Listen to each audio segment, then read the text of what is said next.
Folyamatosan telefonban minden nap beszélünk, és amikor lehetőségünk van, akkor minden nap találkozom vele. Tehát azt gondolom, hogy nekem ez egy hatalmas élmény és megtiszteltetés, hogy erre a főiskolára járhattam.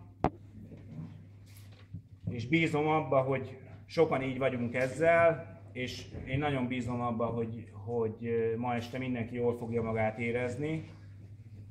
Ne vegyél fel szarkafet szó, mert nagyon idegesít. Bízom abba, hogy mindenki nagyon jól fogja magát este érezni, és bízom abba, hogy volt értelme Rabcsák Katalinnak megszervezni ezt az egész. Na most köszönöm. Kati, egyszer már kitértem rá, nem tudtam, hogy itt vagy, bocsánat, tehát mondtam, hogy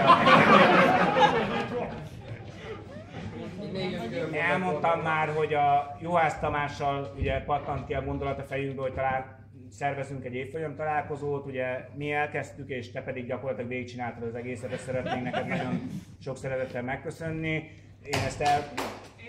Én azt gondolom, hogy a Katinak mindenképpen, azon kívül, hogy gyönyörű és csodálatos nőszemély vagy, tehát hogy egyben és külön-külön is egyébként. Ki egyben? Testrészeidet külön szedve és egyben is egyébként még mindig borzasztóan jól nézel ki a korodhoz képest.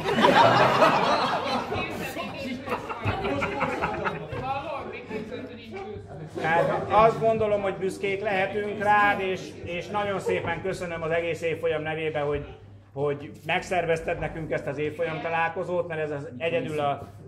Kezd előről! Józsi! Kezd előről az egészet! Hello, sziasztok! Kezdhetem előről.